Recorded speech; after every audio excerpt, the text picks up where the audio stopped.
सीमा गरीब घर की लड़की थी। उसकी शादी गांव के मुखिया ठाकुर हरिराम के बेटे विक्रम से हुई थी। दहेज में उसके पिता सिर्फ एक पुरानी साइकिल दे पाए थे। गांव हंसा था उस दिन, साइकिल वाली बहू। लेकिन सीमा चुप रही। विक्रम शराबी था, हर रात नशे में घर आता और सीमा पर गुस्सा उतारता। एक रात ठीक 7 बजे के बाद सीमा की चीखें पूरे गांव में गूंजी थी। सबने सुना, पर किसी ने दरवाजा नहीं खोला। सुबह जब दरवाजा खुला, सीमा मृत पड़ी थी। शरीर पर चोटों के निशान, टूटी कलाई और गले पर उंगलियों के निशान। लेकिन ठाकुर हरिराम ने घोषणा कर दी, वो सीढ़ी से गिर गई थी। गांव चुप रहा। सच उसी दिन मर गया। सीमा की चिता जलाई गई और तभी आग की लपटों के बीच एक भारी आवाज गूंजी। जब तक इस गांव को न्याय नहीं मिलेगा, मेरी आत्मा को शांति नहीं मिलेगी। इस दिन के बाद हर शाम 7 बजे गांव में सन्नाटा उतर आता और जो बाहर रहता सुबह जिंदा नहीं मिलता। अलाव के पास बैठे सभी लोग डर से सिहर उठे। रघुवीर काका धीरे से बोले, हम सब दोषी हैं क्योंकि हमने उसकी मदद नहीं की।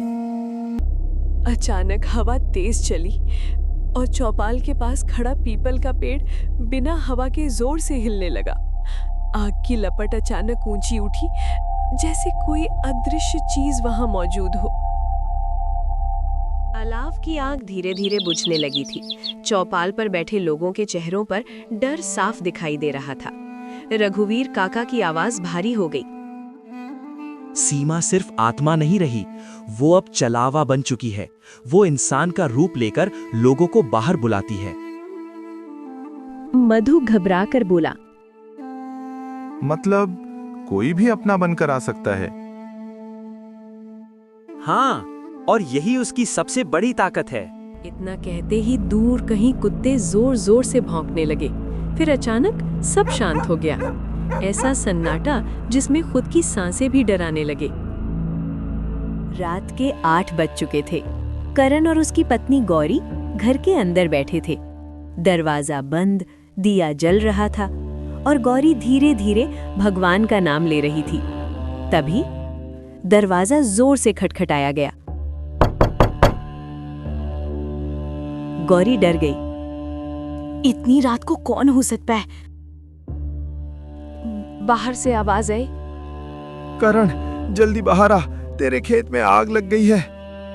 करण चौंकते है। ये तो गोपाल की आवाज है। गौरी ने उसका हाथ पकड़ लिया। मत जाओ, रात को बाहर जाना मना है। लेकिन करण बेचैन हो गया। अगर सच में फसल जल गई तो सब खत्म हो जाएगा। उसने दरवाजा खोल दिया। बाहर सचमुच गोपाल खड़ा था। वही चेहरा, वही आवाज। जल्दी चल।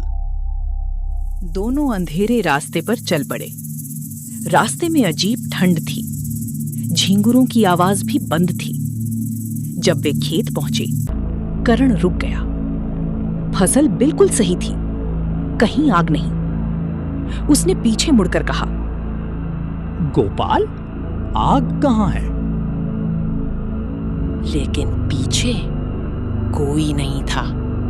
उसकी जगह खड़ी थी एक लंबी काली परछाई। धीरे धीरे उसका चेहरा दिखाई देने लगा। सफेद जली हुई साड़ी, बिखरे बाल और लाल अंगारों जैसी आंखें। करण की सांस अटक गई। ठंडी आवाज गूंजी, झूठ सुनकर बाहर आना इंसानों की सबसे बड़ी कमजोरी है।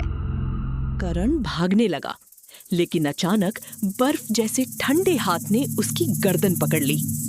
पूरा जंगल एक भयानक चीख सी गूंज उठा।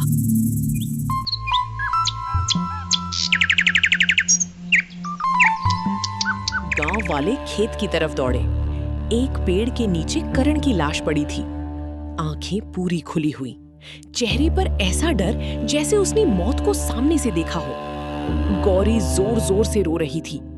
पुजारी ने भारी आवाज में कहा, अब ये श्राप खत्म किए बिना कोई नहीं बचेगा। भीड़ में खड़ा ठाकुर हरिराम सरपंच कांप रहा था।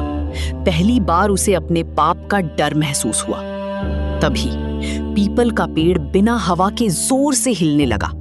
ऊपर सफेद साड़ी एक पल के लिए लहराई और हवा में एक औरत की आवाज गूंजी। सिर्फ सच नहीं, बलिदान भी चाहिए। पूरा गांव डर से जमीन पर बैठ गया। रघुवीर काका फुसफुसाए, आज रात फैसला होगा। उस दिन पूरे कालेश्वरपुर गांव में डर का साया छाया हुआ था। सूरज ढलते ही लोगों ने दरवाजे बंद कर लिए। हर घर में दिया जल चुका था और हनुमान चालीसा की आवाजें धीमे धीमे गूंज रही थीं।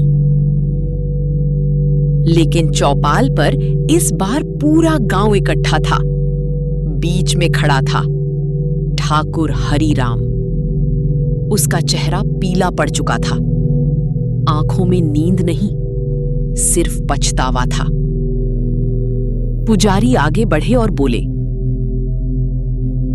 आज सच सबके सामने बोला जाएगा, तभी ये श्राप खत्म होगा। कांपती आवाज में ठाकुर हरिराम बोला, हाँ, सीमा की मौत हादसा नहीं थी। मेरे बेटे विक्रम ने गुस्से में उसे मार दिया था और मैंने अपने पद के डर से सच छिपा दिया। गांव में सन्नाटा छा गया। कई लोगों की आंखें झुक गईं, क्योंकि उस रात सबने सीमा की चीखें सुनी थी। पुजारी बोले,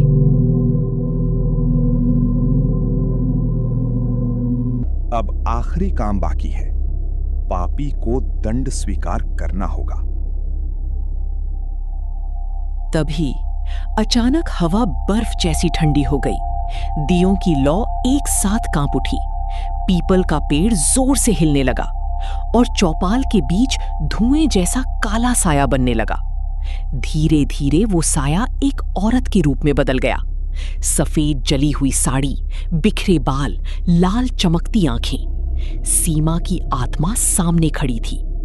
औरतों की चीख निकल गई। कई लोग जमीन पर गिर पड़े। सीमा की आवाज गूंजी, अब याद आया न्याय?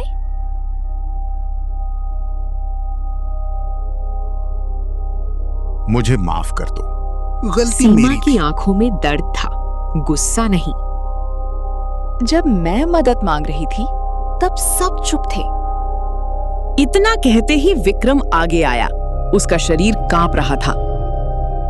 सीमा, मुझे माफ कर दो, मैंने गुस्से में।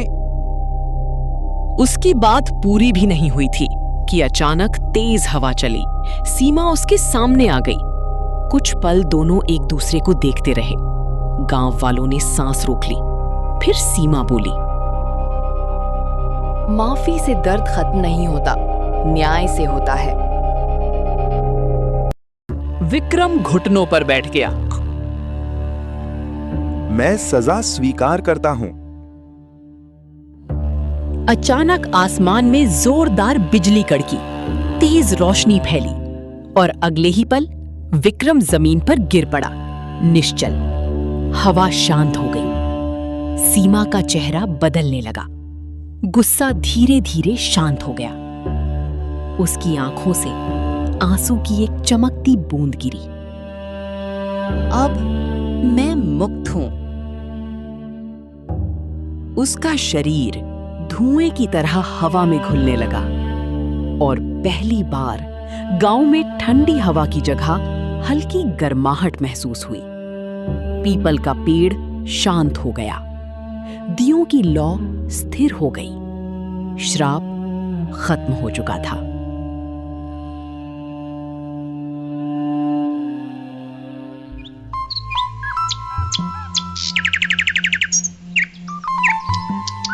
चार साल बाद पहली बार गांव में सुबह बिना डर के आई। लोग घरों से बाहर निकले। पक्षियों की आवाज फिर सुनाई देने लगी। पुजारी ने आसमान की ओर देखकर कहा, अन्याय देर से सही पर खत्म जरूर होता है।